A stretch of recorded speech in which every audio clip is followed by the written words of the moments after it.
Selamat pagi anak-anak sekalian, selamat bertemu kembali pada pembelajaran kita hari ini. Pada materi yang berikut kita akan mempelajari beragama sebagai tangkapan atas karya keselamatan Allah. Namun perlu Bapak ingatkan bahwa sebelum kita mulai aktivitas kita setiap hari, bukan hanya pelajaran agama, bahwa sebelum kita mulainya kita berdoa di dalam hati terlebih dahulu.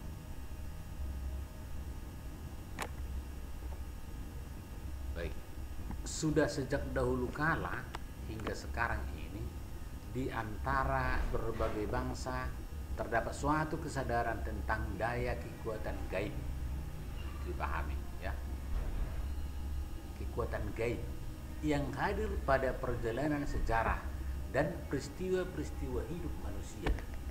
Bahkan kadang-kadang ada pengakuan terhadap kuasa ilahi yang tertinggi ataupun Bapa. Kesadaran dan pengakuan itu meresapi kehidupan bangsa-bangsa tersebut dengan semangat religius yang mendalam. Artinya dengan keimanan yang sangat mendalam, manusia itu telah meresapinya dalam kehidupannya. Maka ada timbul kesemangatan yang ada dalam dirinya untuk mengimani hal tersebut. Demikian pula dengan nenek moyang kita sejak dahulu kala. Bahkan jauh sebelum agama-agama besar dikenal, sudah ada upaya untuk mengungkapkan kepercayaan akan Allah yang menyelamatkan. Ungkapan kepercayaan itu dinyatakan dalam bentuk mitos. Artinya dalam penghayatan kepercayaan zaman dahulu kepada Tuhan. Yang kedua, upacara dan lain sebagainya. Maka kita mengenal hal seperti ini, agama-agama asli pada zaman dahulu yang berbeda-beda bagi setiap suku yang ada di muka bumi ini. Namun yang menjadi salah adalah cara pelaksanaannya dalam kehidupannya. Pada zaman dahulu kala, kadang-kadang mereka melakukannya tanpa mengetahui efek sampingnya.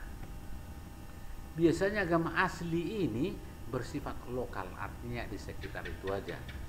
Hanya ada di wilayah-wilayah tertentu. Misalnya daerah Indonesia ini suku-sukunya. Dulu suku Batak ada agama asli mereka. Suku Batak itu pada awalnya disebut dengan agama Parmelim, salah satu contoh. Di Indonesia banyak tersebar agama-agama asli. Sebagian masih dianut oleh suku-suku tertentu. Sebagian sudah terpengaruh oleh agama-agama besar. Maka lama-kelamaan agama-agama suku ini akan bisa tidak ada lagi karena dipengaruhi oleh agama-agama besar yang dipercayai. Agama yang terdapat di seluruh dunia pada umumnya dengan berbagai cara berusaha menanggapi kegelisahan hati manusia yang terus-menerus bertanya tentang makna hidupnya yang terdalam. Apakah manusia? Mengapa manusia hidup? Mengapa ada penderitaan dalam manusia? Mengapa ada kesusahan dalam diri manusia? Mengapa manusia bisa sakit? Apa akhir dari kehidupan manusia? Dan kemanakah manusia ini sesudah kematiannya? Hal itulah dilakukan dengan menunjukkan berbagai jalan, yaitu ajaran-ajaran serta kaidah-kaidah hidup maupun upacara-upacara suci. Maka bagi manusia semua pertanyaan tersebut merupakan suatu misteri yang tidak bisa dijawab secara manusia oleh siapapun. Maka pada akhirnya manusia mempercayakan seluruh hidupnya ini kepada penyelenggaraan Tuhan melalui agama yang dianutnya. Tadi kalau bikin pertanyaan, mengapa manusia bisa sakit? Mengapa manusia ada penderitaannya? Mengapa ada kesusahannya? Dan pada akhirnya kehidupan manusia itu kemana? Nah, jawabannya di sini adalah manusia mempercayakan seluruh hidupnya kepada penyelenggaraan Tuhan melalui agama yang dianutnya. Memahami macam-macam agama dan alasan manusia menganut agama-agama adalah ajaran. Agama adalah ajaran. Agama adalah sistem yang mengatur tata keimanan atau kepercayaan dan peribadatannya kepada Tuhan yang Maha Kuasa, serta kaidah yang berhubungan dengan pergaulan manusia dan manusia serta lingkungannya. Ini bisa kita lihat dalam Kamus Besar Bahasa Indonesia edisi yang ketiga. Dalam kamus itu dikatakan bahwa arti agama itu adalah seperti itu. Itu terdapat dalam Kamus Besar Bahasa Indonesia. Sedangkan Dr. Franz Deller mengartikan bahwa agama adalah hubungan manusia dengan sesuatu kekuasaan yang lebih tinggi daripada manusia itu sendiri, dari mana dia merasa tergantung lalu berusaha mendekatinya. Artinya hubungan kita dengan Maha Pencipta itu,